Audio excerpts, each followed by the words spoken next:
We call it physical health, mental and emotional health. To change things about your physical health, you have to put in effort. You have to go to the gym, exercise, walk, get some sleep, take your supplements or your vitamins, drink water. There's a lot of action-oriented tasks that you have to do to improve or maintain your physical health. And it's the same with your mental and emotional health. Hi, I'm Lacey. I work as a mental health professional, and on this channel, I just hope to offer you different ways of thinking about things. So I know it might be obvious, if you have to put effort into your physical health, you probably have to put effort into your mental and emotional health. But what's more common is for people to not put effort into their mental and emotional health. And when I ask a client what have they been doing to improve or maintain their mental health, it's more common for them to say nothing, which I find interesting, but also not surprising, because it takes effort. It's easier to kind of wallow in whatever it is that's going on than to take action and to get yourself out of whatever it is. But it's possible. I know what that's like. The only way to start seeing results in your physical health is to keep at it and continue to do it and commit to exercising and putting in effort. With mental and emotional health, of course, it's the same.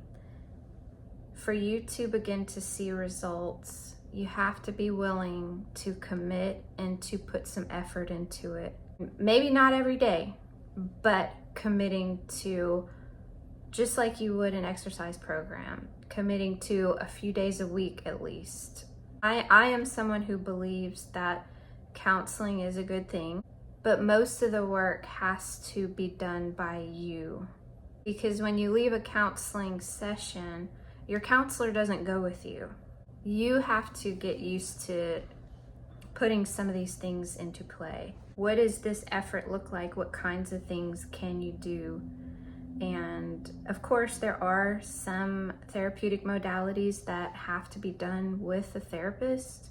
For instance, EMDR, hypnotherapy, brain spotting, all of those things are meant to be done in session.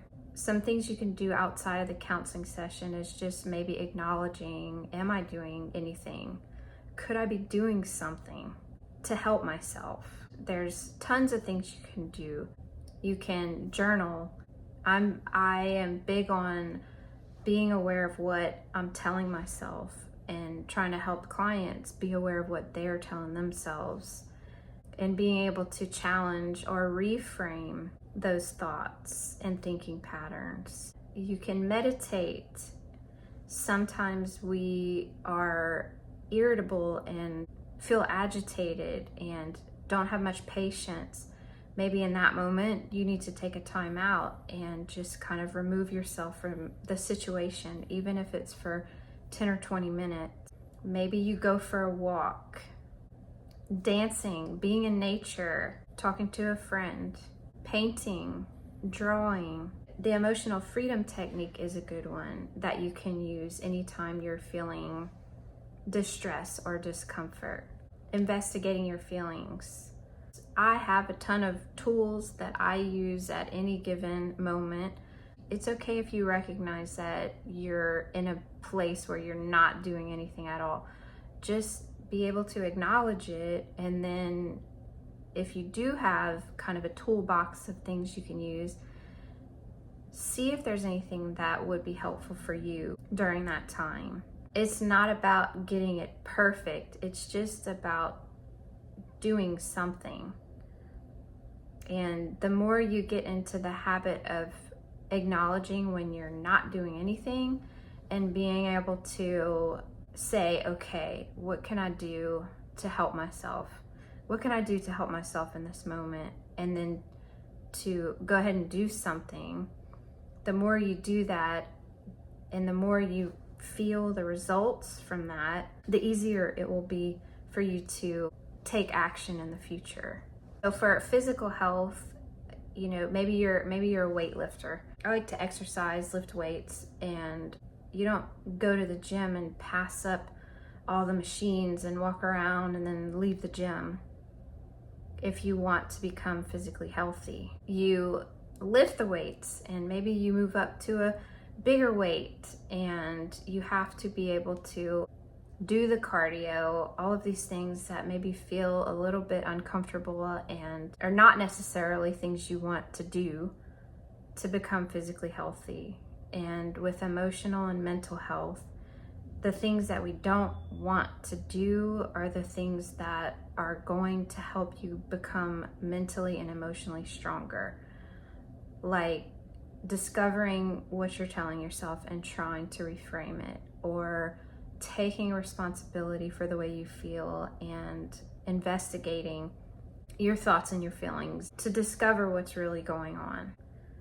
So me personally, I think it's a good thing to be physically strong, but in some cases, I think it's a better thing to be mentally and emotionally strong. The only way to do that is to be willing to put in the effort it takes to maintain it, or to begin to know how to help yourself when you need help. Maybe your first step is to see a counselor.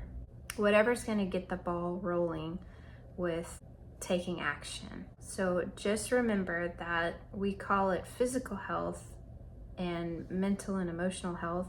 Both of them take effort to improve and maintain. And with both of them, they require doing things that aren't always comfortable and takes effort. It's a lot easier to not do anything.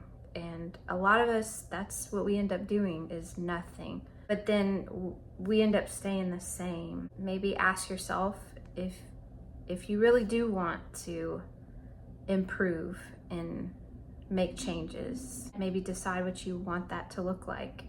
There's one thing I know, it's always up to you. And the other thing I know is that you can do it. Thank you for watching.